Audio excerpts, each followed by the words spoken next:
Okay, it looks like we are right on time today for a change. So that's good news. Looks like I'm going live right now. And so as we hop on to this live session, as you can see me and hear me, please let me know that the volume is good, the mic is working, and obviously let me know where you're coming from. It's always fun to see all the locations that people pop in to see these lives. So, as you know, I always don't like to spend a lot of time setting the stage and setting the tone. I like to get right down to business. We're here to do Q&A. So I just want to chat about a few things, and thank you so much for being here. So if this is your first time, obviously, if you like what we're doing, consider subscribing to our channel. If you like this live, please smash that like button or like button. That really helps us. So I want to chat about a few things. Okay. Thanks, Michael. All right. Coming from Canada. Awesome. So a few things to cover. Let's start with yesterday's video really, really quickly. I covered 15 items to help with clarifying questions. There could have been 30 or 40 items, but I realized I hadn't really dedicated a video towards clarification since 2018. And I've obviously learned a ton since then. So I think that video is going to be really helpful. I think in regards to today, if we want to talk at all about the stock split for Google, I threw that into the title. Obviously, we're really typically focusing in on a Q&A, and I'm trying to get those catchy titles to bring the audience in, but I think the 20 for 1 split is interesting. For the first time ever since leaving Google, I reinvested in Google because I think I'm seeing a huge opportunity in the future there. I think it's a great opportunity. So a couple of other things. I want to mention the course. A lot of you who are popping onto these lives are a part of our Slack group. I definitely recommend joining the Slack group. It's free. I have been prompting towards this paid course, and I've been working every weekend on it. And it's actually, the course has been a few years in process. I've had to push back the date a couple times, and I'm going to go ahead and do that again, officially announcing that today, that it will come out late March, early April, date to be determined. And there are many people who have signed up to get that beta course for free to test it. That's coming very soon. Ideally, I will have that up in the platform and running by the end of this weekend, early next week at the latest. So we're going to be able to really test that course. If you haven't signed up to be a part of our test course, again, sign up for our Slack group and you can be added to the list. Right now, it's a wait list. But we will consider opening it up to other people. Okay, 3 minutes in. That's a really long time for me. Without further ado, we are going to cover all the questions today. We'll spend as long as it takes to get to all the questions. I typically get behind. So I will get your question, but we're usually about 20 to 30 minutes behind. So please hang out with us. Lastly, we're a positive platform. Keep it as positive as possible. I get a lot of negative comments and people think I have toxic positivity, but no, we want to find that nice balance. But being positive will help you in your job search and in the interview process. One last item. If you have any content or comments or data or information that you want to share, obviously that's awesome. Sharing is caring. All right, let's dive in. What are the chances of passing HC for UXD? You're going to HC tomorrow. I can't tell you the percentage chances, but I just want to say good luck. The percentage chances just depends on HC's mood. You're getting into Thursday, so that's good news. Maybe they're getting towards the end of the week in a better mood, but it's on a case-by-case basis. Usually, big picture, about 40% of people pass. That's not only passing the first time, but maybe with an additional interview. And that's casting a wide net. That's from what I saw in my 5 years there. Currently doing lots of peer practice on Jeff's Slack channel. Strongly advise people to join. You have a management consulting background. Awesome. People are practicing for free, doing peer-to-peers on our Slack channel, which is free. To me, that's pretty much a no-brainer. I would join. You don't have to practice with a professional. Obviously, I encourage it, but I'm not going to push my services or anybody else's services on you, but you do have to practice. So thank you for that. And okay, this is a great question too. What you see is interviewers tend to not give away additional information, clarifications. What's the best way to address that? Just with our assumptions? Yes, but great question. Remember to follow the process. So clarification, framework, then assumptions. The framework's still going to be high level generic, and we don't know if our interviewer is going to get excited by anything in the framework that could therefore change our assumptions. So hold off on assumptions till after the framework. That feels weird, right? Like we clarify and then we want to assume, and that's a very natural, like human behavior flow, but break it up, bring in that framework first, then bring in your assumptions. And just as I mentioned in the video yesterday, if the interviewer is not saying anything, or they respond, or they say, you decide, hold that information until after the framework. You're just going to hold as long as possible. Just trust me, it will create better flow. Great question. Just curious about the inner workings of compensation and negotiation process. Does recruiter have any control of the numbers, or do they just go between you and comp? They have some control in regards to how much they push, how much they advocate. So that's why building a strong relationship with them is so important. Ultimately, the comp team is making the decisions, but your recruiter's ability to navigate that relationship is actually very important. So if you ask for bigger total comp, do they just take that request to the comp committee, or do they have some level of authority? So they don't. All they can do is give you the bottom of the barrel numbers. They now I didn't have this when we were there, but they can give you like the baseline numbers for role, level, and location. So anything above that baseline offer, they're going to have to go back to the comp committee. But remember, they're supposed to be your advocate, and we have better advocates in life when we're friendly to people and kind to people, right?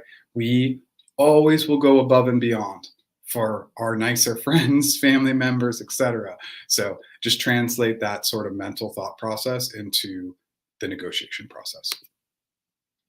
Your recruiter told you your application is going to final review after 2 HC reviews. Why are there 3 reviews? Yeah, so this is a great question. I've been hearing this more lately in 2022, that there's been some sort of additional review phase. So I got to tap into my peeps at Google and just see what's going on, because I'm hearing a lot about this. So my best guess is that you went to HC, they kicked back, you did an additional interview, you went to HC again, it was positive, and it's kicking up to this last review, which I don't think should be a big deal. They used to have executive review and they removed it. So I don't know why they're adding another layer to the process that's already so slow. I'll find out more and come back next week on the live. I'll figure this out. Yeah, but again, in the kindest way, not speed up the process. I just wanted to keep you updated on the other offers I have and see if we're able to push this process through, because I don't want to forego those other offers while I'm waiting for Google. Just really, really nice pitch and tone. What is your recommendation if you're getting your year-end bonus around 45 days from your employer? See how it plays out. 45 days, it's not too far to push out. It's starting to get a little far to push out. So, yeah, you want to find that balance. And then obviously, if you can talk to your recruiter about it and say, hey, I'm giving up X. So if we can get X as a sign-on, I'll come sooner. Otherwise, I'm going to wait. If they don't give you a sign-on, always push that start date. You've got to get that money. You've earned it. Okay, absolutely. Stuck in a weird situation. You want some advice. All right, cool. So you went through the interview for GCP TAM in December, and you got to know after a few calls that the call went well. And after a couple calls, you still haven't received a proper answer about where you stand. Okay, kind of common. On your second to last call with them, I was told they're only hiring L3 and L4 positions, and there are no L5 roles open. And he was willing to give me an L4 option. But on the last call, I was told I was approved for an L5 role. They don't want to bring me into a lower level. Okay. It's been a few weeks and you have no idea how to proceed. Yeah, so I don't want you dropping below a 5. GCP TAM, look, I know there are certain things that are happening in all of our lives that probably prompt us and push us to make a move, but I don't want you to drop down on comp. There will absolutely 100% be L5 GCP TAM roles open this year, without a doubt. The way they're blowing up and growing that business, there's no way that that opportunity won't come. So follow up with your recruiter and say, what's the cadence? Is it okay if I check in with you on the first of every month? Is it okay if I check in with you every couple of weeks? Create that cadence, because that cadence is going to be really, really helpful for you. Um, that's my strong, strong recommendation. I hope that helps. Sure. Hey, Jeff, thanks for being amazing. Okay. Can you please guide me on what should be the total comp for an L4 search specialist, Dublin, and the breakdown? Well, L4 search specialist in Dublin is going to probably fall in the right around that 100K range, maybe into the low 100s. I've seen Dublin have a little bit of an uptick this year, which is good because it was required. But you're talking about a base of 65K euro. You're trying to get that equity up to 70, 80, 90K USD, and then a 15% target bonus. They've been doing a little bit better in Dublin over the last 6 weeks. From what I've seen, there's been a little bit of an uptick in Dublin.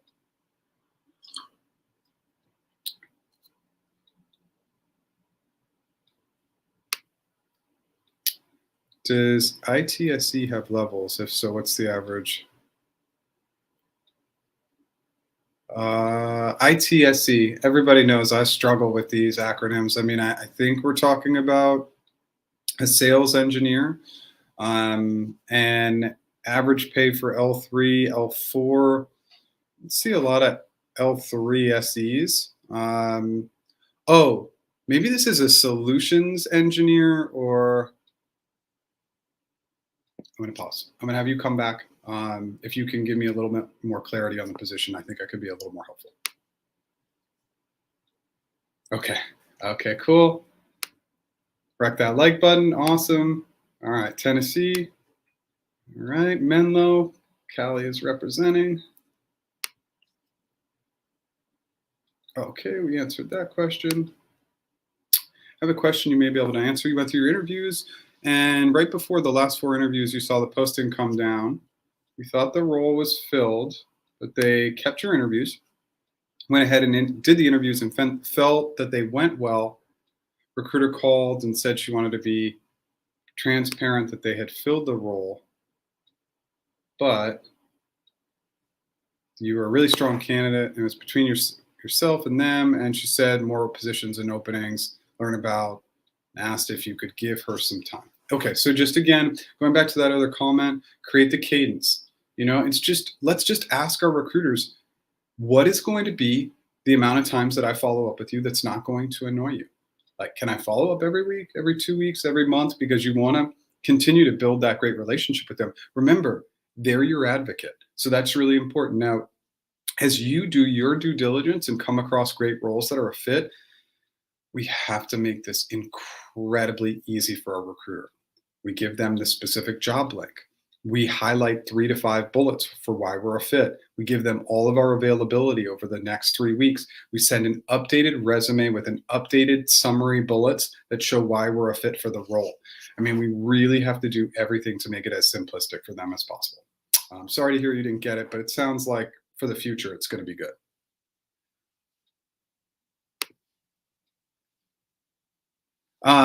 So thanks, JJ. Honestly, there's a couple things that us as YouTube creators can do, which is like buy me a coffee, or we can do Patreon. But I've just kind of said no, thank you. I mean, I appreciate it, but people showing up, asking questions, the community getting value. I do have obviously services that I charge for, but Patreon and all that stuff, I know it works for some people, and I have nothing personally against it. But I don't need thanks monetarily. I just love it when people show up and show the gratitude in these lives. That's perfect. Thank you for that. Hey, Jeff, you agreed to an offer from Google and starting next week. Thanks a lot. Okay, awesome. So thank you so much. Congrats. Happy to be a part of the journey again. We know we're a really small part of the journey. You do all the work, and we just provide you with some data, and you take that data and you are the one who's crafting it and putting it together and having those great results. Our record this year is 7 in a live. We had 7 people show up in one live saying they got the job. So let's see if we can beat that number. I think last year we had one live where we hit about 9 or 10. I didn't keep track, but this year I know the number was 7. So if we can beat that number, that would be awesome. Awesome. She also asked if you were interviewing anywhere else. She stated that the team really liked you. Okay. She asked you to reach back out. Okay, so she did give you a timeline. If not, if you haven't already heard from her, no, no, no. This is not an easy letdown. It's there's no advantage from a recruiter like fluffing you up and saying, "Oh, you did great, and let's stay in touch," because you will stay in touch, and it will become a burden on that recruiter if you're really not a good fit. So I never did that with candidates. They said, "Look, it didn't hit the mark, and you need to wait a year or 6 months, or you can apply for other roles now, but I can't help you right now." And then for the ones that I really believed in, yeah, I would give this kind of guidance. Your recruiter, who is a contractor, is very unresponsive. She said that she would have further guidance last week. You've not heard from her. Should you continue to email her? Yeah, Benzo, you should. Just keep following up. Remember, the biggest thing is whether it's acceptable or not, which I think everybody knows. I don't really find this kind of behavior acceptable. Is to just continue to be gracious and kind. I'm still excited about the role. Just wanted to check in, see if you had any updates for me. Thank you so much. And that's it. And we'll consistently do that. Contractor or full time doesn't really make a difference. They have a lot of contractors who are in these roles who are absolutely fantastic and better than some of the full time people. So it just so happens that this person is not as organized as they need to be.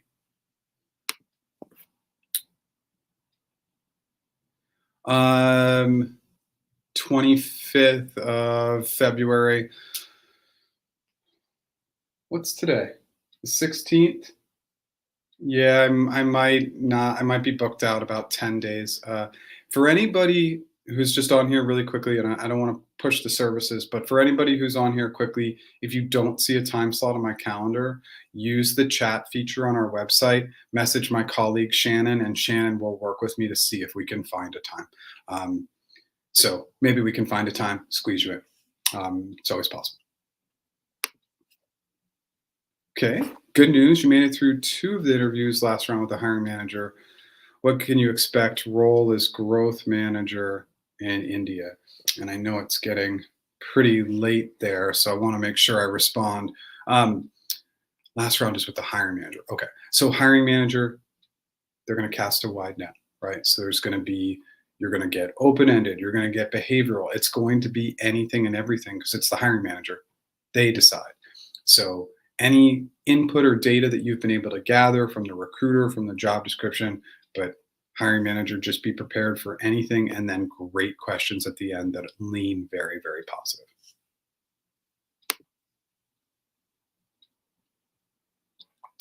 There's not.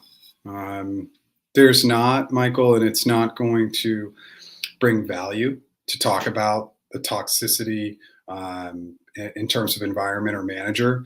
So I wouldn't bring it into the conversation because that can bring your audience down. If they ask why you're looking to leave, find the positives. There's always a silver lining. There's always learning. There's always something good in your organization. Even if the overall environment or manager is poor, you can usually even find something in a really poor manager. Like maybe they are really bad at everything, but maybe they're good at project management, for example. And so you say, if they ask about your manager, say they're a great project manager, but I'm just looking for this new opportunity and I'm excited for this role. So just again, this is we need to take we need to step to the side for a second. Again, I really focus in on positivity because negativity brings people down. It's not toxic positivity if we just try and find the silver lining, look for the learnings, look for the opportunities to get better. Not everything is positive. I understand that. And most of the negative comments I get, a lot of the ones that are put on YouTube and then deleted, people don't follow through. They post it and then they delete it. Is about I'm too positive. It's not real. It's fake, but it actually is real. And if we bring these negative concepts into interviews, you will run into people who negativity completely shuts them down, and all of a sudden you've lost your opportunity. So really focus in on the positivity of having this opportunity and how you can learn and grow in this role. And then anything you can focus on from a positive perspective in your current job, current environment, look for that silver lining. Quick breakdown of frameworks and how to determine which category to use. Also, any other frameworks. So the frameworks are the frameworks solve and answer the question, because we clarify and then we say to our interviewer, Sue, our fake interviewer has always got to be Sue, because it's easy for me to have a third party. So to Sue, we're like, hey, Sue, a few items we want to focus in on, a few concepts we should discuss, a few items we might want to think through to solve are. So you're actually solving. The framework is a solution, but it's a solution at a very high level. It's casting a wide net. You're showing your interviewer, hey, I know all the critical items I would need to solve for this. But you introduce those concepts in 10 seconds, 15 seconds, up to 30 seconds. Not a lot of additional context or fluff in there. It's like, here are the things, we solve for this. Then after we solve for it, then we pick one of those concepts, make some very specific assumptions and solve. The operational, collaborative, and tech frameworks are considered, in my opinion, very generic. They're just meant to cast a wide net. The frameworks that you create need to be based on you and your skills and your strengths. You should talk about things that you're really good at. So, for example, if we take the operational framework, I would spend very little time talking about something like budget. It's not my strength, but historical data, a real strength for me. Like data and analysis are one of my strengths. So I would focus in on that item, or I'd focus in on stakeholders, because one of my strengths is communication. So you're looking for in the framework to bring in all these concepts that you think are important to answer the question. But when we get into the assumptions and solution, you're focusing in on the items that you're really good at. There are literally a million frameworks. Well, the frameworks are endless. I am considering, and I'm trying to figure out the system. I think I have a platform for it, of creating a frameworks bank, just like a question bank. So in the new website, I'm probably going to be embedding a free question bank and a free framework bank.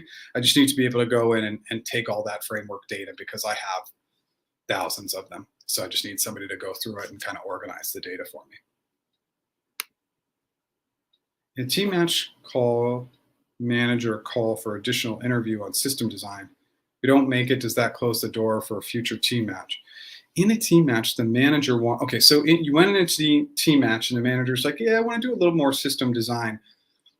Probably prompted by, they liked you. They saw that the system design interview was maybe not quite as strong as they wanted, but they definitely want to give you the opportunity. But yeah, if that secondary system design interview doesn't go as well, then yeah, that will probably close the door for that manager or potentially that role. So give yourself a little bit of a window of time and definitely practice.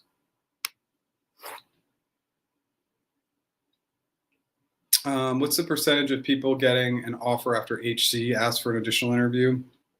Probably like 1 in 3. Remember, that additional interview after HC, you have to crush that. It can't be a lean hire. It needs to be a hire or a strong hire. Otherwise, you're not giving enough signal to say, yeah, you overcame whatever the challenge area was. RK, GCA, system design, for example. It's been incredibly helpful. Your interview packet is going to HC today. You're located in Las Vegas and hoping to work remotely. Okay. How do you navigate this with Google? Who is the right person to have this conversation with? The job is on site in DC, but the hiring manager said they might be willing to let me work remote. All right, Brittany, the biggest thing to concentrate on is we're not talking about location. Nothing about location. You are going to go through this entire process. You're going to get the job. You're going to negotiate comp for the DC market because the DC market's going to pay more than Vegas. So you're going to negotiate. And then when you've finalized the negotiation, then you introduce it, because then what they may do is they may do like a base salary adjustment or something. But we're really going to just go forward like we're going into the DC market. And then at the end, you're going to say, I've considered it and I think that I need to stay in Vegas. And so I want to talk about what that might look like. But you got to get the job and you got to negotiate first, then take that step back. That's my recommendation.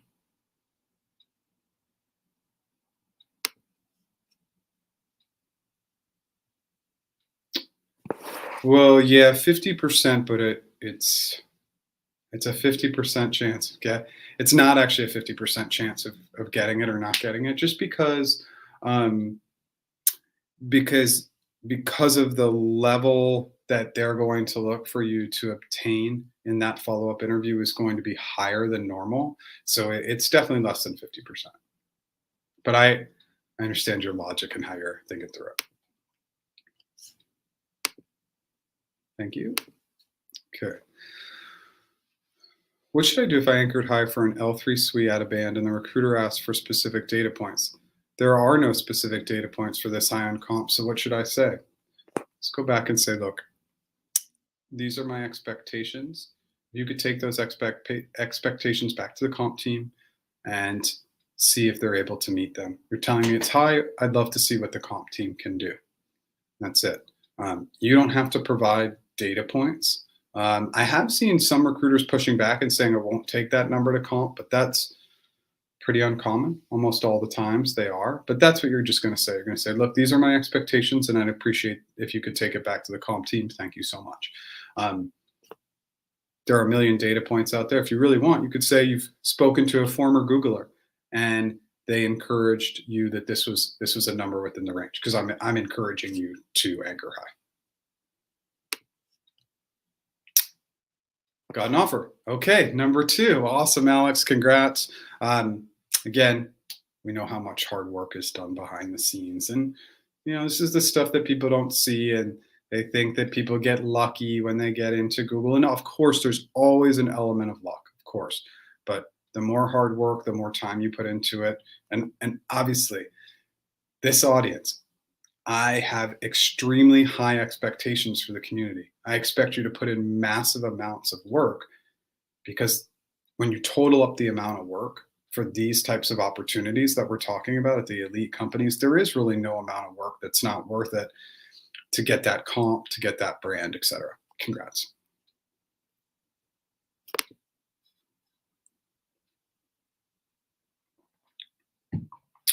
Okay, so a TSS L3, L4 in Poland.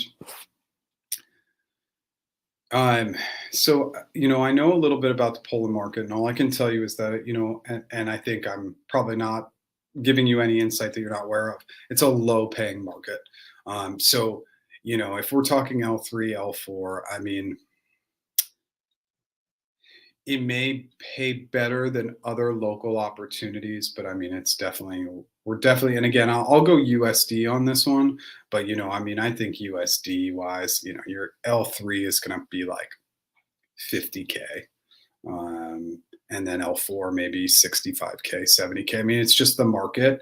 One of the recommendations I have is we have all these markets where we have no data on these roles.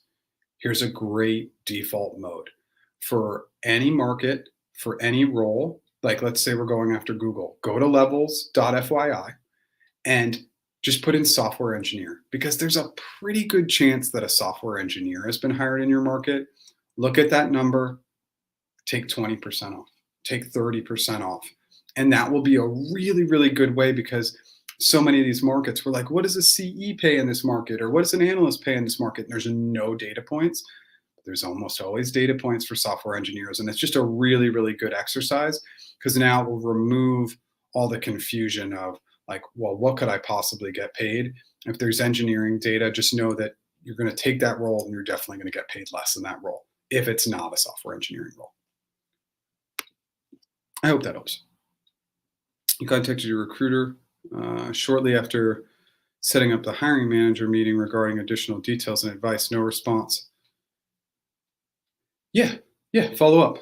That's a good move. I always want us to build the relationship with the recruiter. Remember, um, if they're at the hiring manager meeting stage, they should be advocating for you and helping you because you're probably at the end of the process. If this is an informal meeting, now if this is an interview, it could be earlier stage. We're 30 minutes in.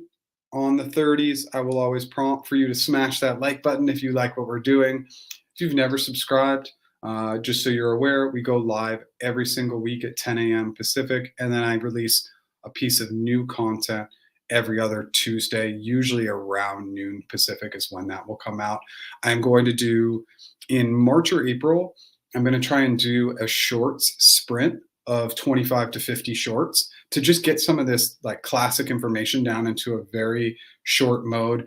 And then I did a few stories, I think on Monday, maybe it was Monday or yesterday. No, I think it was Monday. I did a few stories.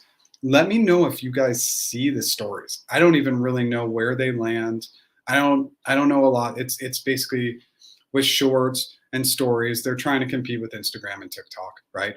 So let me know if you guys like the shorts, if you like the stories, etc. Express deep thanks. You could not have got ace this without the blueprints you have out there. You signed your Google offer. Amazing. Okay. Let's see the other part. All right, Michael, I cannot see the other one, but psyched for you. Congrats. Amazing. We're doing really good on the offers today. Going in your first interview with the PM, you have 8 years of experience in a similar PM role, but you didn't complete your formal education. Will this impact your candidacy? Should I mention in the interview or not bring it up? Yeah, don't bring it up. I think it's a little bit of misinformation that you can't get hired without a degree. I hired people, program managers especially, with no degrees. I hired software engineers with no degrees. I hired technical, like more customer-facing engineers with no degrees. So it's a non-issue. Crush the interviews. That's all you need to do. After HC, the HM asked for another interview. The day of the interview, the HM didn't show up and I got an email to reschedule 3 days later. You haven't heard back. What should you do? I think 3 days is okay to follow up and just say, super excited to speak with the hiring manager. I'm sure they're busy. Would love to see if we could get it scheduled for maybe next week. And remember, provide your availability in advance. So that's just giving them the opportunity to not have to have a back and forth with you. We just want to eliminate as many steps as we can. Good luck. Come back and let us know how it goes. Federal sales strategy for long-term pursuits. Brittany, were you Vegas? Was that you? Let me see. Go back really quickly. Okay. Yeah. So for any sort of like sales strategy, L5, L6, if we're talking DC, you'd be at like that. I'm going to go DC for these numbers because I want you to negotiate based on DC. And I don't know if it's DC and Reston will pay the same. Those are where their two offices are, right around there. So L5, you're looking for that 4-year average of like 275 to 285. And then at an L6, I'd want you to get that 4-year average up around like 325, 335. The DC market actually, surprisingly, for the cost of living doesn't pay as great because the cost of labor in the DC market is a little bit lower. Remember, those are 4-year averages, so the first-year number is going to be higher. The 4-year average is just a sanity check for us so we don't get skewed by the first-year number. L3 SWE, Austin, industry hire. Yeah, I mean, for an L3 SWE in Austin, you're going to get into the low twos, hopefully, kind of maybe around that 210, 220 range as a 4-year average. So I would be anchoring in the mid to high twos at least.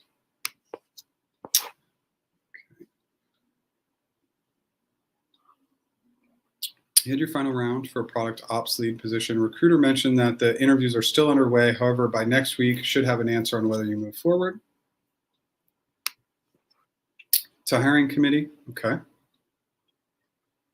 She said only one candidate will make it to hiring committee. What is the likelihood that I'm offered the position? Can't tell you. So we got to get past that step of being the best candidate, and then just think like it's a 1 in 3 chance, maybe a little bit higher percentage than one in 3 to get through HC. Okay, your hiring manager meeting next week for an account strategist. Any advice over and above what you went through in the account strategist video?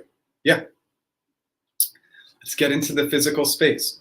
I stand for these lives, right? So I want you to stand, whether it's a video call, it should be a video call, but even if it's a phone call, you stand so you project your voice, you have good enthusiasm, you have good energy, and then you come in with incredibly positive questions at the end. What do you love about the role? What do you love about the company? What's the coolest initiative you're working on right now? How can I come in and make a really strong and positive and quick and meaningful impact? You're really going to focus again on that positivity in the questions. Come in with enthusiasm. Those are my strongest recommendations. I think some people come into those calls and they're like not excited enough, and that's instantly going to be a bad first impression. So we create a great first impression, get them liking us right away. Within second one, they come on, we're like this, and then they're like, okay. So you get them excited about working with you. And remember, account strategist is highly collaborative, people focused. So they're going to look for really strong communication skills. And lastly, they can throw anything at you. So could get a GCA question. I wouldn't expect it, but sometimes that's what they do. So just be ready for anything. Is there a Scrum Master role available in big companies like Google and Amazon? They don't usually hire Scrum Masters. They hire project or program managers that maybe have a background in Scrum. That's more common. Exactly 2 years ago, you got to know me through YouTube and approved your first try at Google, but the role got frozen due to the pandemic. Okay. You spent 2 years studying, okay, practice interviews in your own cases, waiting for the right role to open. Back in November, you decided to try again. And yesterday, you received the offer from Google for your dream role. Thank you so much. Awesome. Amazing. And I hope you negotiated. So if you receive the offer, please make sure you're negotiating. But everyone who's watching this live, this is awesome. Victor's story is awesome. It sometimes takes persistence. Not everybody is as lucky as I am that I got contacted by an external party for Google. I had my interviews and got the offer the same day, but I came in as a contractor, right? And throughout that time as a contractor, I was staying ready to interview for a full-time role. So sometimes it takes a little bit longer, but persistence can be incredibly valuable. So congrats, Victor. Thank you so much for coming and letting us know. Had a TPM phone screen a few weeks ago, heard after a week that they're not proceeding. Okay, after several email follow-up questions, learn that you can apply for other roles. What does this imply? Best next steps? I mean, if you're going to apply for other TPM roles, probably not. Now, if it's a TPM role that's really different, like you went in for a TPM data center deployments, but you're really technical and have like a SWE background and you apply for a TPM SWE, okay, maybe, but it can't be a like or similar position because they'll just shut you down. So I would strongly recommend just putting a little bit of space between you and the interview unless you're interviewing for other different roles.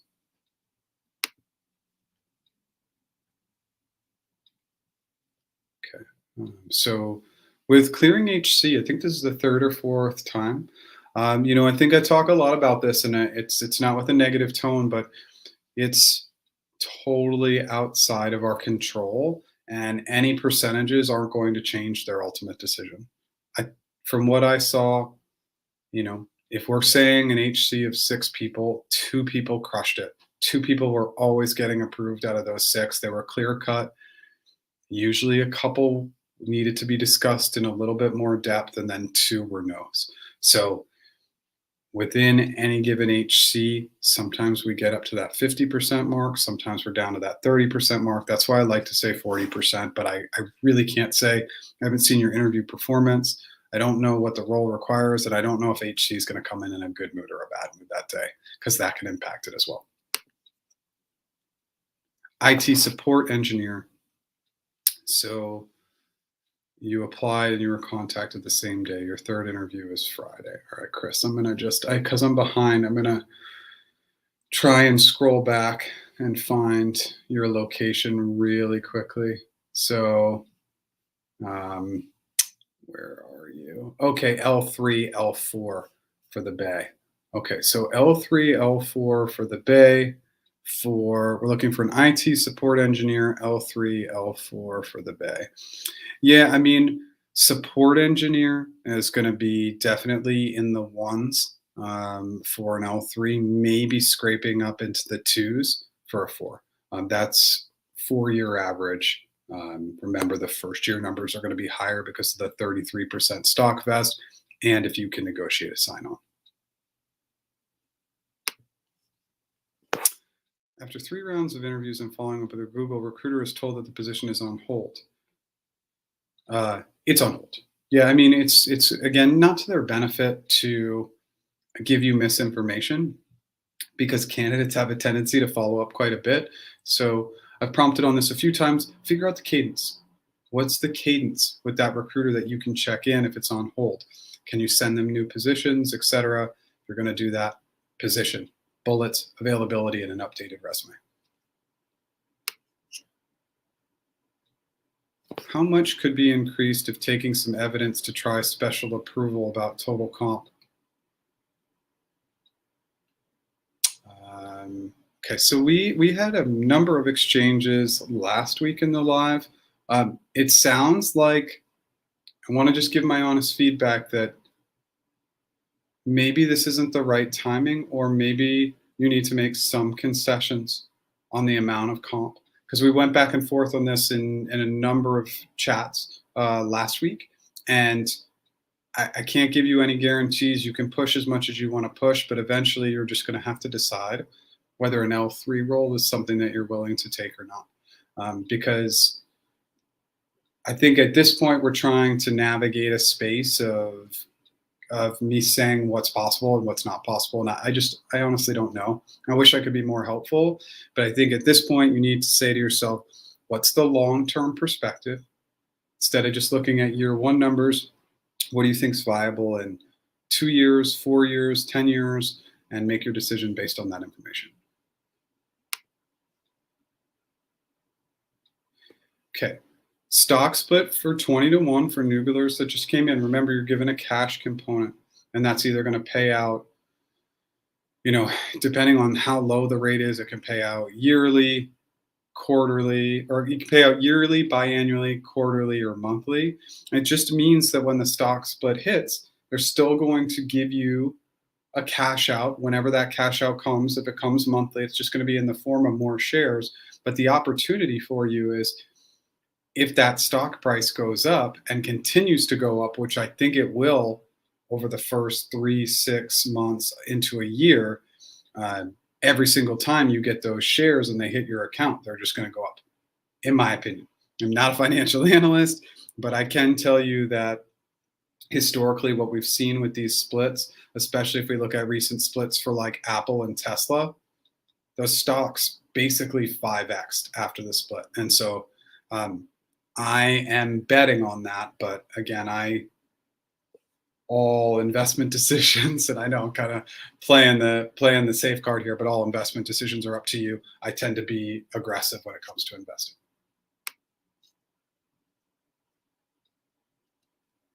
Hi, Jeff. Thank you for the great info. Can you please let me know what to concentrate for an RRK interview? Yeah, you want to focus in on the job description and what's required for the role. And we'll put a resource to the video in there, but I strongly recommend, sometimes the timestamps take a few days. Just go to my channel and type in job description video. And the second video, I actually teach you how to go through the job description and create questions. I can create all the questions in the world, but if you teach yourself how to do it, it's going to be really, really helpful. So I strongly recommend that video. I'm asked to do 2 additional interviews to reassess GCA. Why does this usually happen? Level assignment or borderline? Could be a mix of both. But it usually happens because the interview performance the first time around was not strong enough. If it was for a level assessment in order to up-level you, usually they should be communicating that information to you.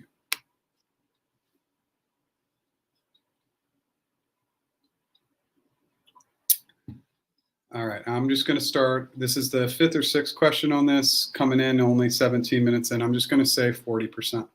So I'm just going to throw that number out there moving forward because I can't tell you for sure. Let's say 40%. You were live some weeks ago and did ask regarding a role in Dublin. You got the offer today and you accepted it. All right, Fabian, amazing. Congrats. Thank you so much for showing up. If you're in this live now and at any point you get the offer, I think somebody can tell me the count. I think we're at five offers today. So if you want to come back and let us know you got the offer, I think that's amazing. Just shows this community what's viable, what's possible. Sometimes these roles feel like they're unattainable, but they are. New manager is joining from another organization at Google. I am yet to join, but spoke with the director. You'll be joining in 2 weeks. Should I still ask to set up a car? Yeah, I would set up an initial conversation before you come in the door with them. Sure, why not? It shows proactivity. You may or may not get that opportunity, but yeah, if you have the chance, I would try to.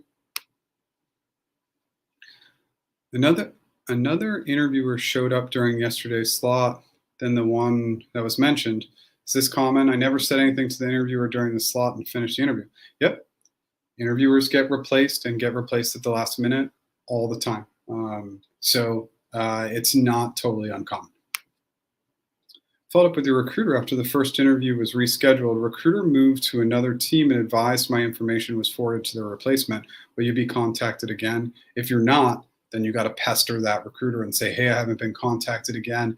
Thank you so much. I really appreciate it if you can follow up and CC somebody on that team who I might be able to speak to. So keep at it, keep pestering them in a positive way, of course. Accepted for an interview for a position of partner experience specialist. Is it the same as account manager? What to prepare knowing I don't have prior AdSense? Okay, this is a great question. So partner experience specialist, like all these roles are the same on the cloud side and on the ad side. It's supporting the clients, right? Doing what's in the best interest of the clients, finding the best solutions for the clients. If you don't have ads knowledge, which is not uncommon, learn a little bit. Take a little bit of time. Do your research. Go on Google. Definitely go on YouTube. YouTube makes it a little bit more interesting of a journey. So just spend your time because you are going to be competing against ad experts, and that is an advantage for them. I don't want you to spend all your time there. 20%, maybe 25% on the ad stuff, and then 75% at a minimum on the interview prep. After HC, the HM asked for another interview, but in the interview, yep, okay, so Carlos, we got to this question. Just follow up again. Okay, London, one of my favorite cities. Anytime anybody shows up from London, I was there. When was I there? Was it last year?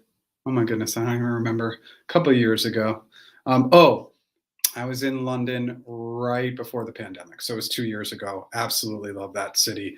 Almost moved there with Google, and I wish I had. It wasn't in the cards, but I tried to very hard. Thanks for all your help. Your videos are amazing. Want to confirm whether or not you recommend CFAS approach. So it's CFAS, Clarify Framework Assumption Solution approach for sales roles. If so, would you adjust in any way? I wouldn't. Trying to fit in multiple methodologies will just make it more challenging for you. So always follow CFAS. Thanks for your videos. 2 days back, you completed all 3 rounds for AI, ML, Cloud Consultant at Google. If you haven't heard back in 5 business days, check in. How long the rest of the process takes is a total unknown. It can take a long time. AIML, they might be a little bit more motivated. Those are highly sought after positions. Hi. You're currently in the interview process, but it's been different. You had 3 interviews so far, but haven't received any info back from your recruiter. 5 business days.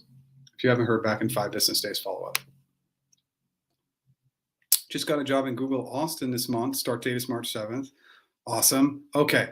I think we're at 6. I'm going to call it 6. If it's 5, I'm just adding one. We'll give a bonus star. But MK, awesome news. Congrats. I haven't had a chance to go to that new Austin office, the one downtown. I was only in the one that was like North Austin. I heard the downtown one is amazing, especially as things get back to normal.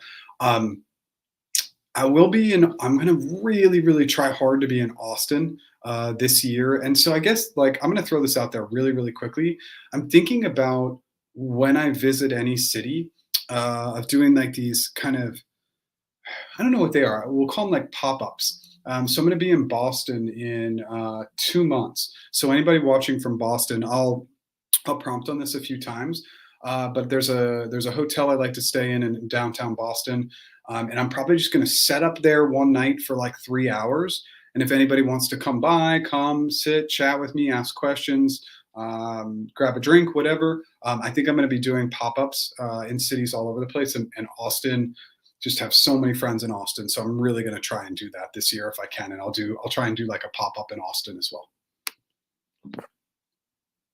Hey, Jeff, if you need some help with the frameworks bank out there, you're ready to help, have some management consulting experience and interview practice so you're well-versed in frameworks. Awesome. Thank you so much for that. There's a tool called Airtable. And so the question bank is sitting in Airtable. And I think we're going to do that for the frameworks too. But I just want to make sure that there is a way to share with the community through Airtable, but I want to make sure I can do it through Kajabi, which is my platform. So it's a work in progress, but I want to get that free info out there soon because that's the goal, right? The goal is to build the community, get the free content out on YouTube Lives, on the Slack community, and on the website. I want to rebuild some of those items that we lost when we put down the app. So I'll be working on that over the next month or two. Thank you. Had your first technical interview, thermal engineering Pixel. Okay, awesome. 10 days ago. Recruiter wants to talk to me later today. We don't know. Yeah, we don't know what's going on. Like there could be any number of possible scenarios. So just take on that conversation, be super positive, really listen well, and then come back and let us know how it goes. Good luck. Had your interviews last week. Recruiter told me she's waiting on feedback and will keep me posted. I learned a lot. Thanks, Ray. Thanks for showing up. Good luck. Come back and let us know how it goes. I had given an interview as an account manager SMB. What is the comp L3, L4 in India? So again, what I want to do, and I think I'm going to prompt more to this. Like I want to give you numbers as much as possible, but for some of them, I have had negotiation clients in India, but for some of these, especially at the L3, L4, my clients have been more L6, L7 in India. So levels.fyi. Look up what software engineers are making. You're not going to make that, right? So it's going to be about a 20%. I want to say about a 20 to 25% less.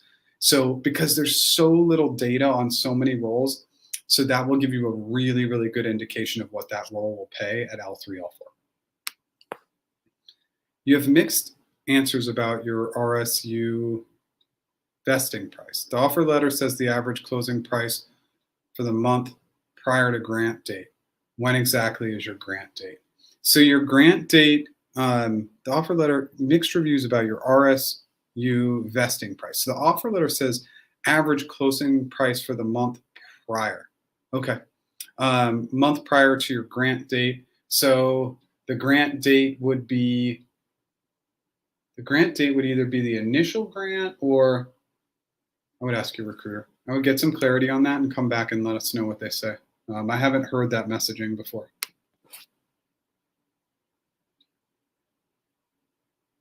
Okay, so your PhD, So if you're a PhD with 2 years of experience, you're probably going to be an L4.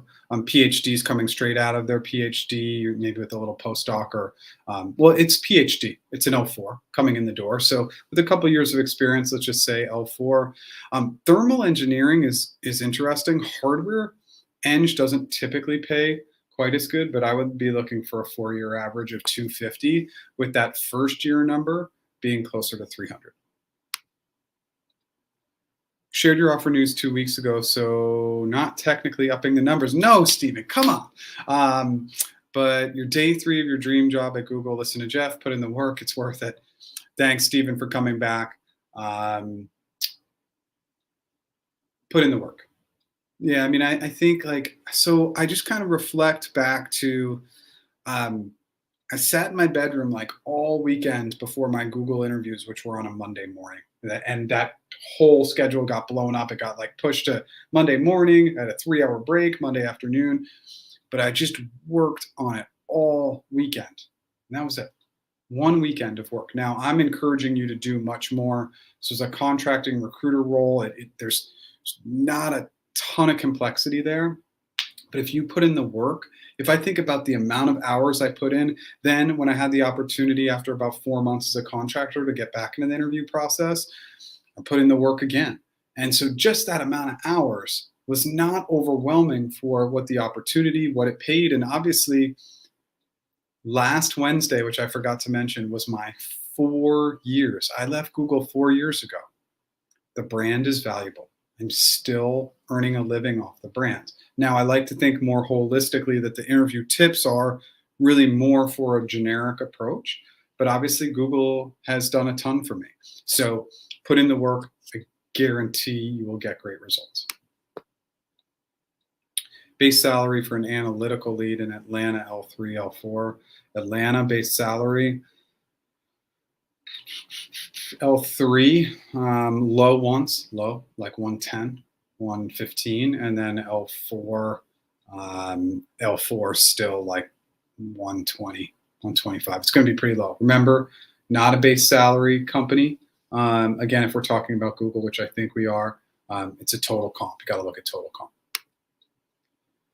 It's aligned with cloud system infrastructure, compute, product area in Sunnyvale. How is the office compared to Mountain View? What's a good salary for L3 new grad suite? 250.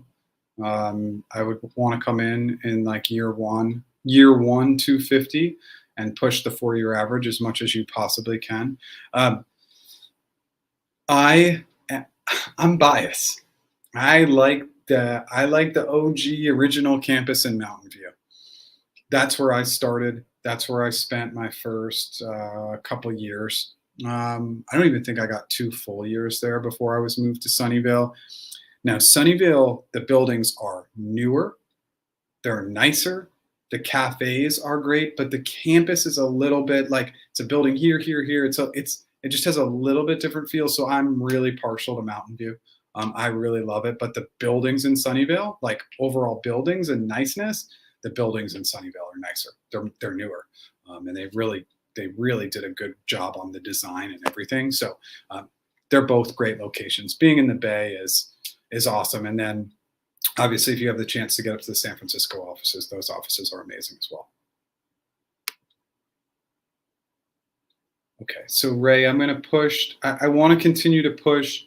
Again, I can tell you that in Toronto, L3, L4, you're talking about probably low to mid ones on L3, maybe high ones for L4 in Toronto. Toronto is an expensive market.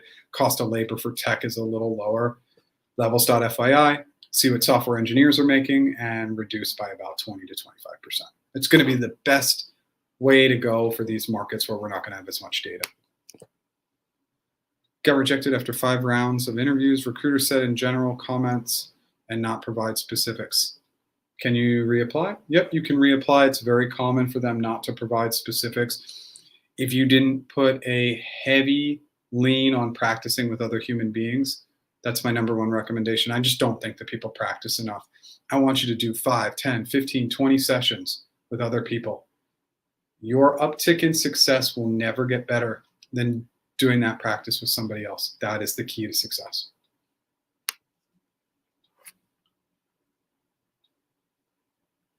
Okay.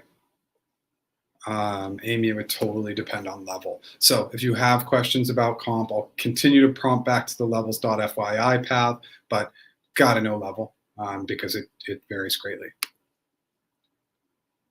I know this session is not for financial advice. I think it's going to do great based on similar data from big tech companies like Apple and Tesla. Go look at what happened after the last splits at Apple and Tesla. I'm pro the split. I think it's going to be great. I was at Google pre the first split, and those shares that I own pre-split, which was I don't remember. Those are like worth 6 times what they were worth. So I think it will happen quickly. So let's talk about the psychology of this just for a minute, because I think it's really interesting. So the psychology is that Google is a valuable brand, and people want to be a part of that brand and own a part of that brand. So all the numbers and the data and all that stuff, I don't really look at all that stuff. I say, what's the psychology? And if I'm an investor that right now looks at a share that's about $3,000, I'm thinking, wow, I really can't afford a share that's $3,000. But if I'm a smaller investor that maybe likes to invest, let's say $500 a month, put away 500 or make investments of 500 a month, then now all of a sudden the Google stock is accessible to me. I'm a big fan of Google. I use their Google products. I'm going to buy it. And I'm investing based on psychology, not anything that's backed by numbers or anything else. And I kind of invest on psychology. So I don't know if that's always right. We're just about an hour in. I'm about 20 minutes behind. This is pretty common. I'm going to speed it up a little bit so I can catch up so we don't get too far behind. The new course will be out probably late March, early April. I'm so excited about this course. This will systemize your approach to interviewing like nothing you've ever seen. And the reason why it's taking so long is because I want to make sure that the exercises are so robust and so valuable. It's going to be 25 modules with exercises. These exercises will just put all the pieces of the puzzle together. If you haven't smashed that like button and you like what we're doing today, please hit that like button. If you've never subscribed, consider subscribing.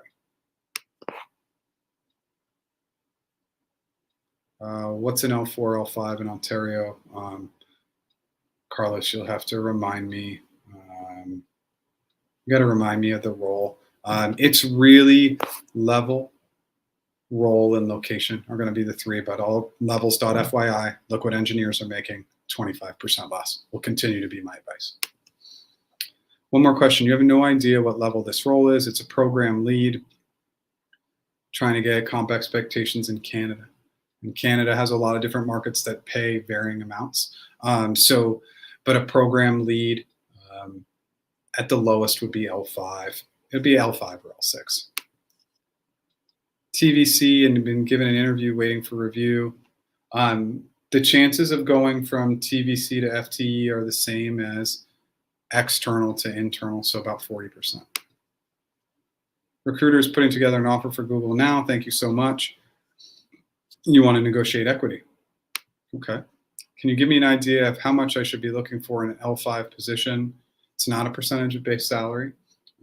If you tell me the location, I can help a little bit, but usually my anchors always ask for more than triple the equity. Always. I'm always trying to more than triple the equity. Prove for L4 and have a strong Facebook offer, 350. Can Google match? You have a call tonight about it. You're remote. Sweet. Okay. I'm in one of these scenarios now. Sometimes Google will not match, but they're going to try their best. So it's possible. So you just got to go through the process. That's my best recommendation. Did all 4 interviews now waiting mode for recruiter? Can you share comp for TSS? Okay. So I think we might have done TSS already. Waterloo is not going to be the best paying market. So, low ones for L3 up to mid ones for L4, levels.fyi, Waterloo, software engineer. Take 25% off the top. It's going to be the best piece of advice I have. Yes, Sally, you can ask. You can ask. They may or may not tell you got an offer for your team match. No, it's not common. It does happen occasionally, but it's not common. It's in the smaller percentages, but you're in a good place. So now you just got to find that team enthusiasm, excitement, and great positive questions in those team matches.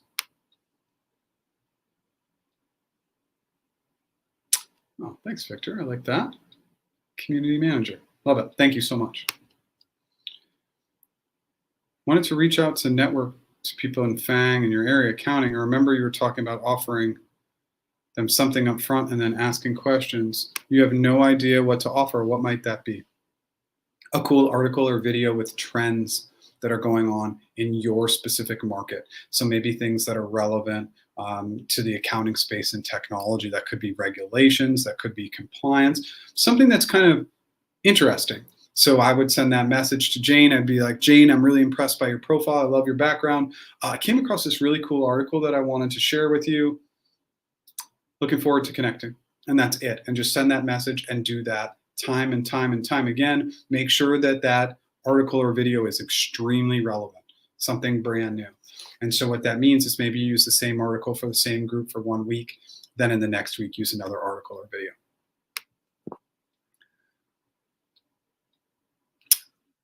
I don't know. So Google Taiwan, levels.fyi, see what SWEs are making there, and then hardware test engineers are going to make less, maybe 15% less, 20% less.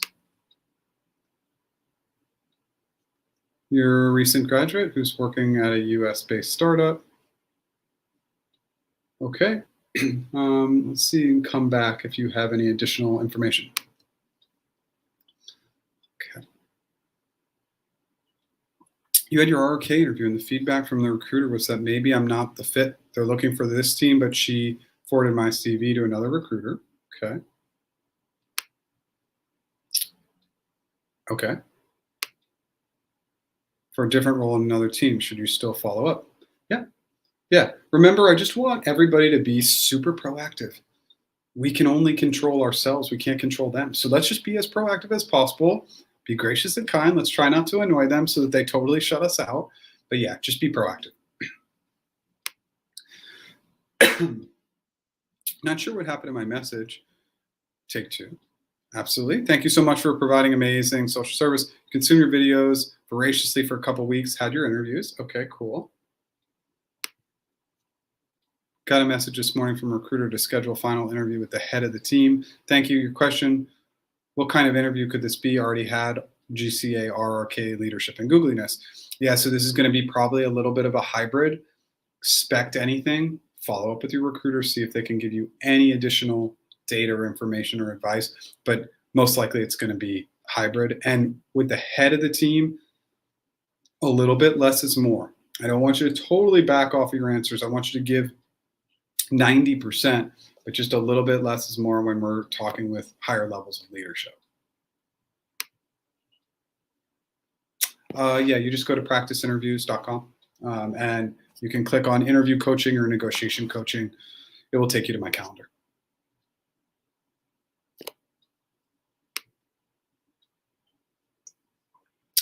You have all 5 rounds of interviews for the Senior TPM PGM based out of Hyderabad. Yeah, so I mean, you're going to get GCA, RRK. It's a senior TPM, so you're going to get technical judgment, and you get googliness and leadership. So really think about your strong domain expertise, and then think about your strong program management skills. They will test both. When it comes to technical judgment, it's not going to be all that technical. It's going to be, how did you bring technology and data into your decisions on the behavioral side, and how do you problem solve with technology as well? Good luck.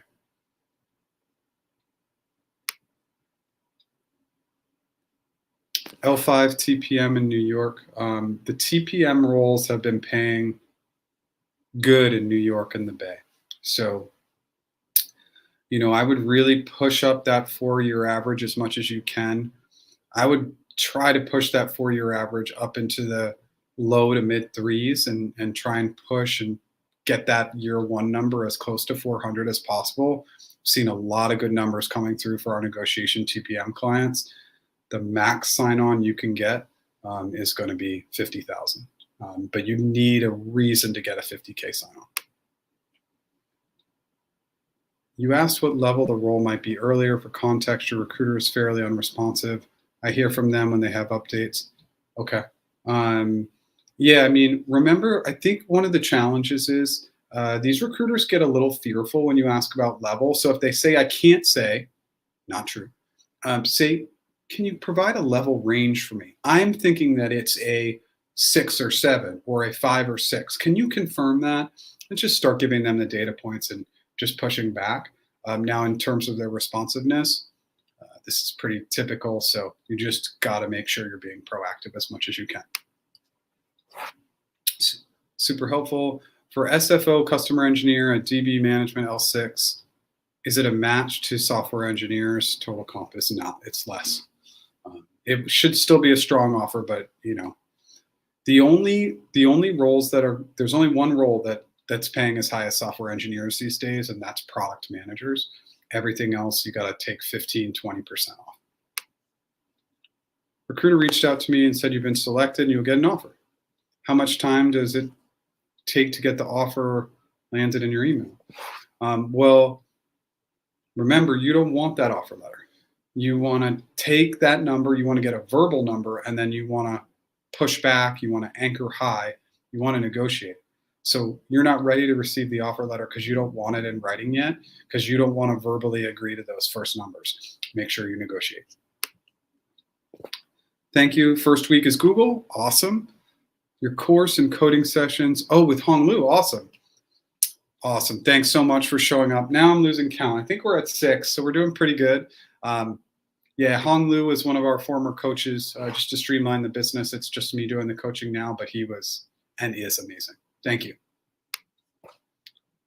Completed on-site G interviews 2 weeks back. And it's been 2 weeks since I've heard from the recruiter. Sent a follow-up last Friday, but no response.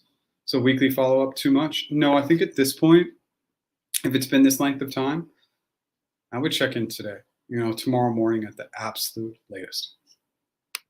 And good luck. Thanks, Ray.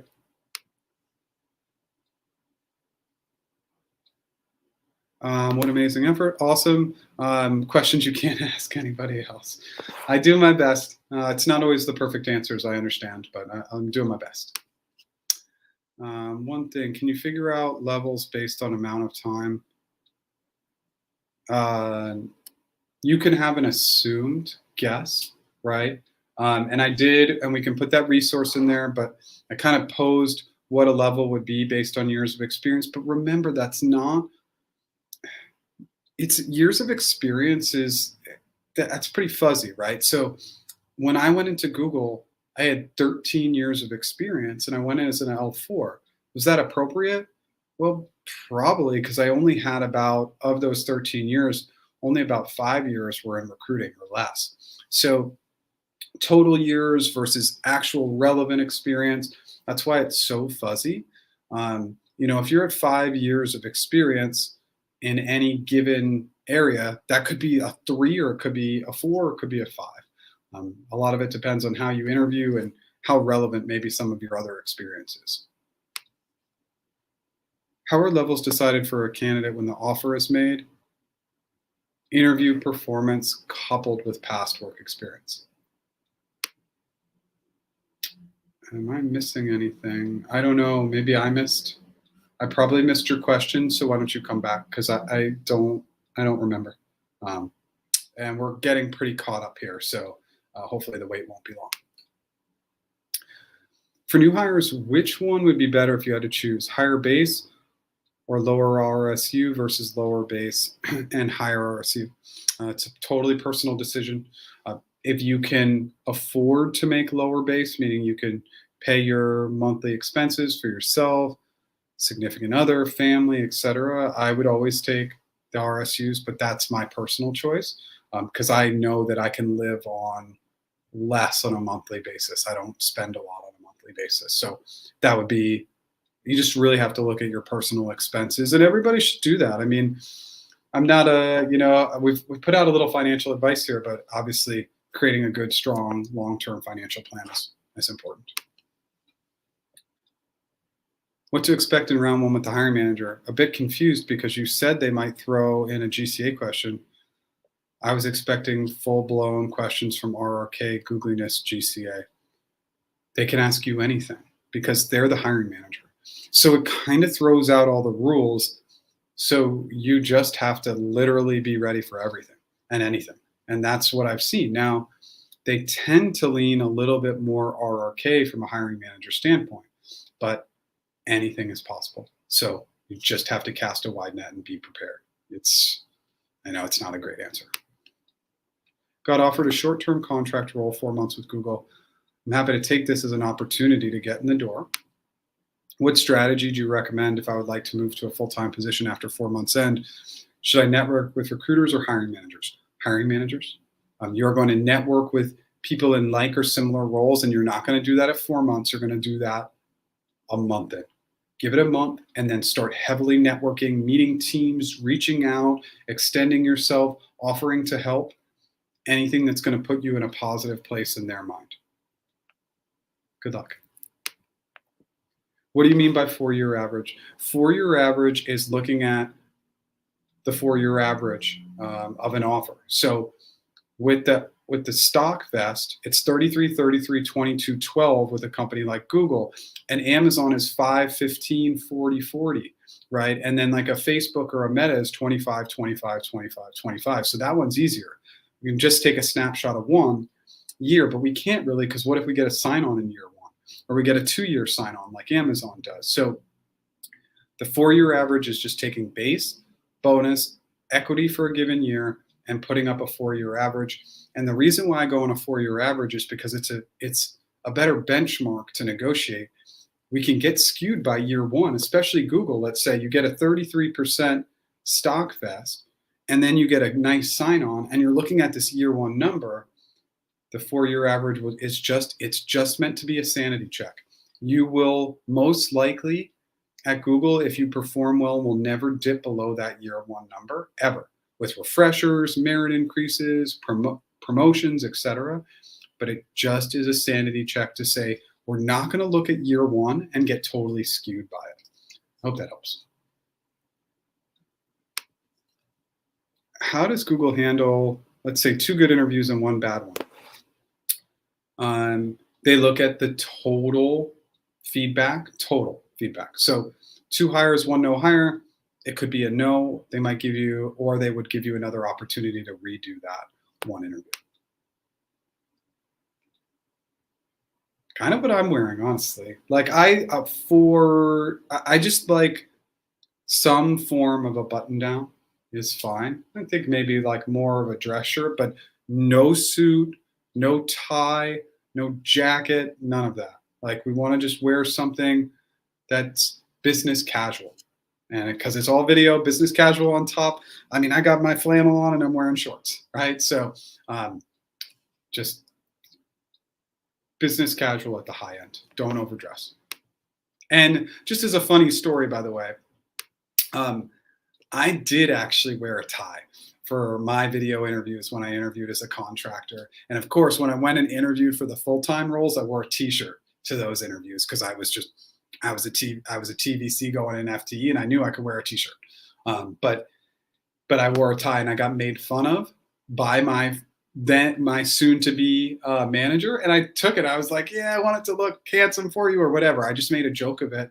So remember, keeping it light too can create just a good environment and increase the likability. And I know that by making fun of myself and taking the fact that my hiring manager was making fun of me, I know that made him like me more. If I had been all weird about it, I probably wouldn't have gotten hired. Sorry, sidebar. Everybody knows who's watched these lives. I have my sidebars because they're fun. Okay. What is a great way to self-assess one's ability to pass the Google interview for a SWE role?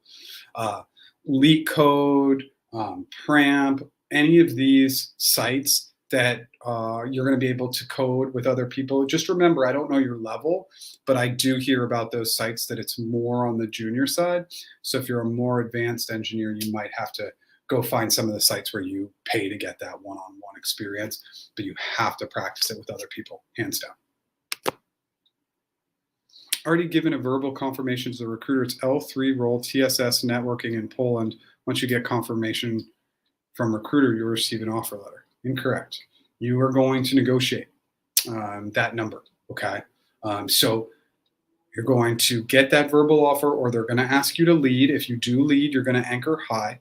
In a market like Poland, you may want them to lead because there's not a ton of data, but you're always going to push back. You will not get the offer letter until you verbally commit. And I don't want you to commit. Those first numbers are not their best numbers. Never. Can always negotiate. There's only very, very rare circumstances where they won't move the offer at all. If there's no possibility to extend my contract after 4th month, do you reach out to other teams before your contract ends? Yeah. You are going to take advantage you're going to take advantage of being internal there. Take advantage, get all the contact info, have all the information. You are going to create a strong plan. Create a Google Sheet. Who have you talked to? What was the information you discussed? What's the likelihood that they're going to hire you? You have a huge advantage, so take advantage of it. You applied for the Strat Ops Associate role via referral. You're overqualified for the role. Would I be considered for an interview because of the referral? Strategy Ops Associate is not technical.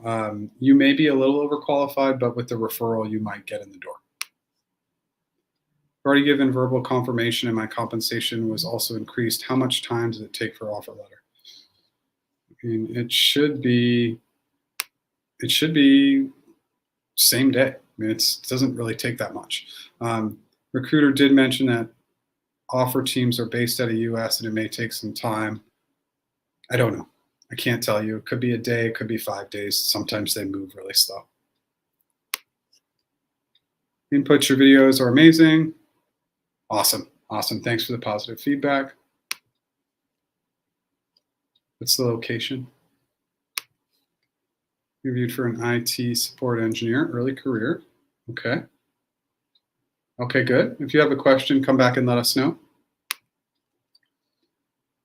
Big thank you, Jeff. You're actually the best. Okay. Scheduled my interviews 2 weeks out and you're dying of anxiety, but more time to prepare. We'll keep you posted. Okay. Please come back and let us know. And great question on YouTube too. Thanks for that comment. One more question. You have 9 years of experience as a hardware test engineer. Will you get an L5 or L6? I don't know. You might get an L4, quite honestly. I mean, nothing's outside the realm of possibility. So just make sure that you're practicing hard and setting yourself up for success.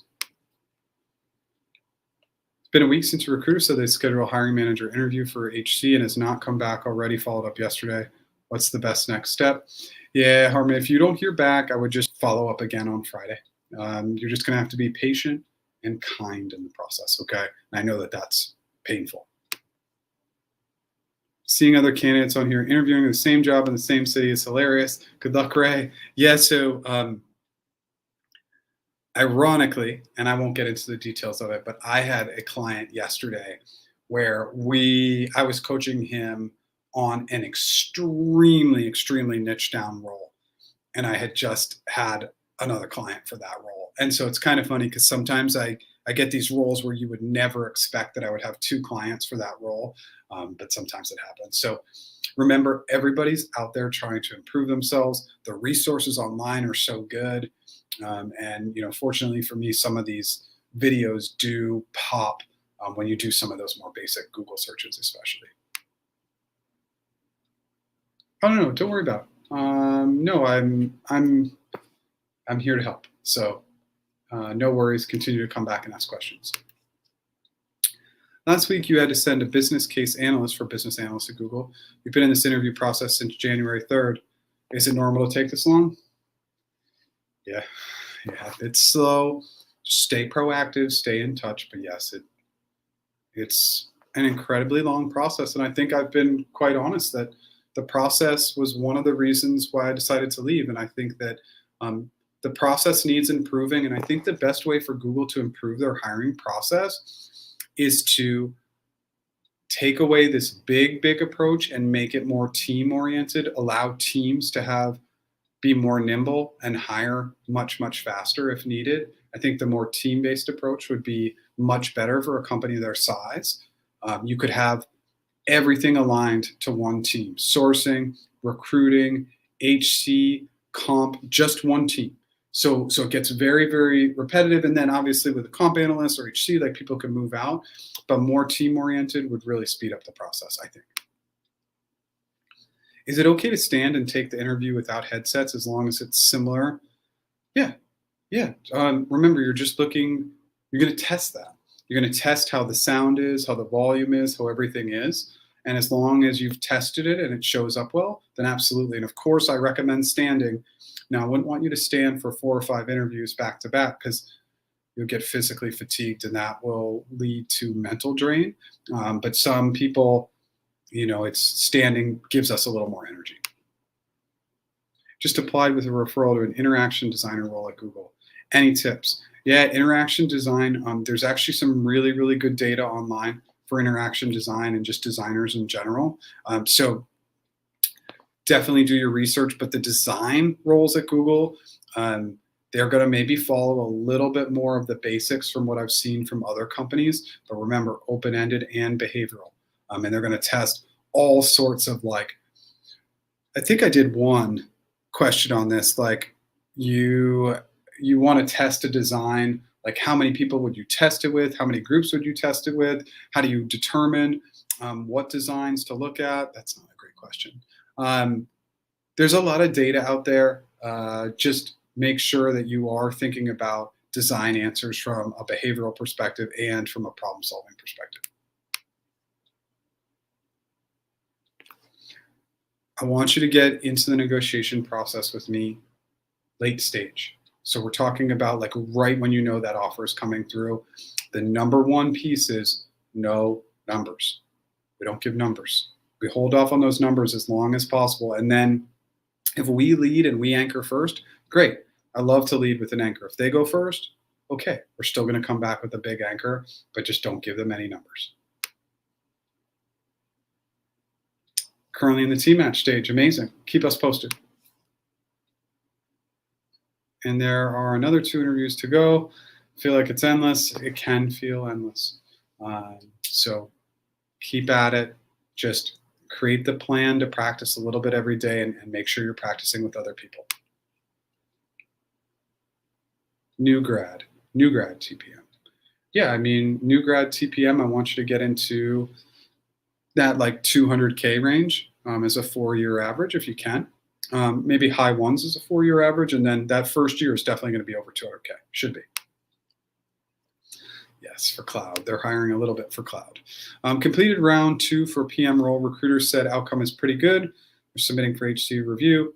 What are the chances of getting an offer? 40%. I'm just going 40%. I can't tell you. I have no clue. I didn't see your interview feedback. I have none of that data, so I'm just going to say 40%. The candidate is referred and skipped the phone interview. Is it okay if the candidate wants to reschedule the original on-site interviews in 6 months and had to politely re-ask to reschedule in 6 months without doing a phone interview back? You might not have that opportunity, and if you push out 6 months, you might not have the opportunity at all. So you may give up that opportunity if you push out by 6 months. So you're just going to have a very honest dialogue with your recruiter about what you're thinking and the reason why you're pushing. Really honest.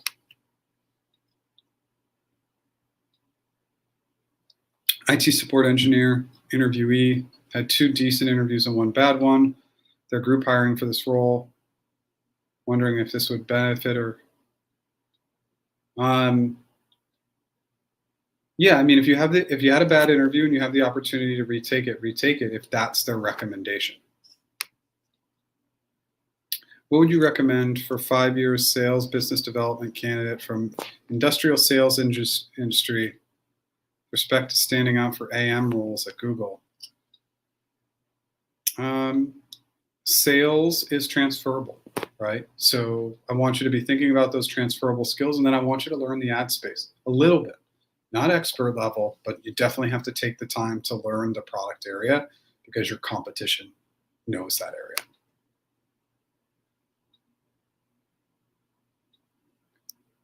area.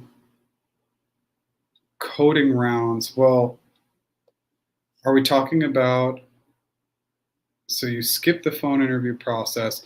That's a wide range. You're talking about L8 is a director level.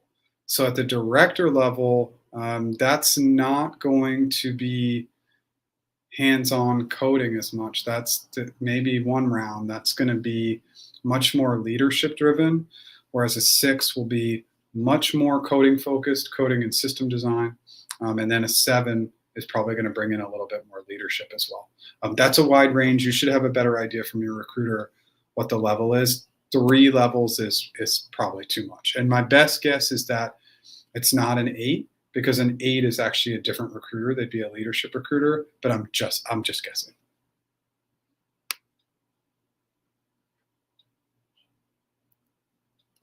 Okay. If that's what they're telling you, then yeah, I would just trust that they're giving you the right data. I don't know a lot about these group hiring scenarios. Is Google compensation not good for hardware test engineer and data center storage compared to other companies? Thank you. Also, is it good for my career to join as a, yeah, the pay is good. Remember, they're one of the best paying companies in the world. So in comparison to other companies, I think they still pay well. And yeah, I always think it's a good idea. I think the brand is incredibly valuable.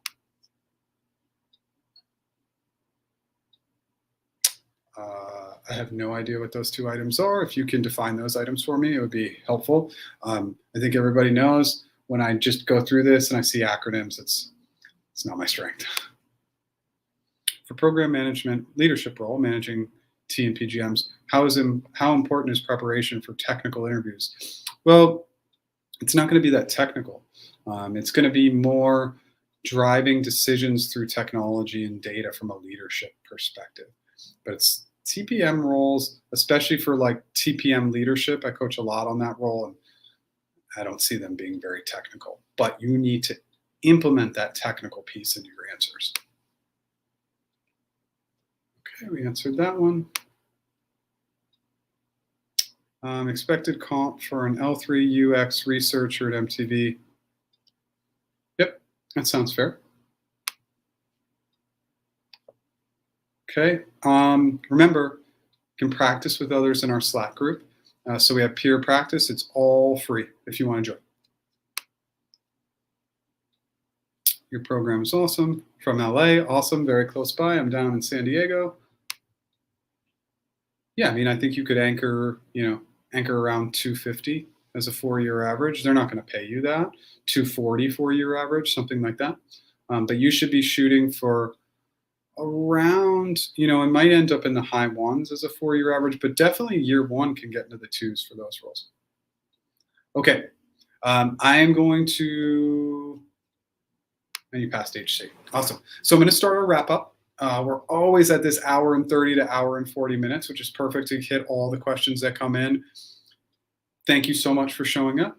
We are here at 10 a.m. Pacific every single Wednesday, and I don't have any dates in the foreseeable future where I won't be showing up on a Wednesday. And obviously, I'll let the community know in the YouTube community tab if I'm going to take a week off.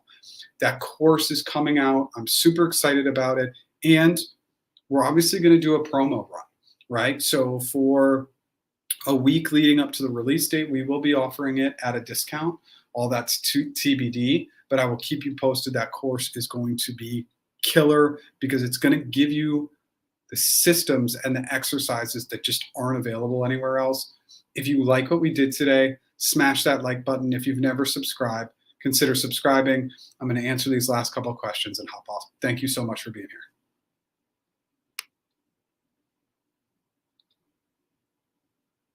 You're not aware, you'll join the Slack group. Okay. If you have any challenges with joining the Slack group or any challenges at all, use the chat feature on our website, please. it's the same pay structure. Okay. Where's the Slack info? Practiceinterviews.com. You can join our Slack group there. Everybody, thank you so much for being here. Really appreciate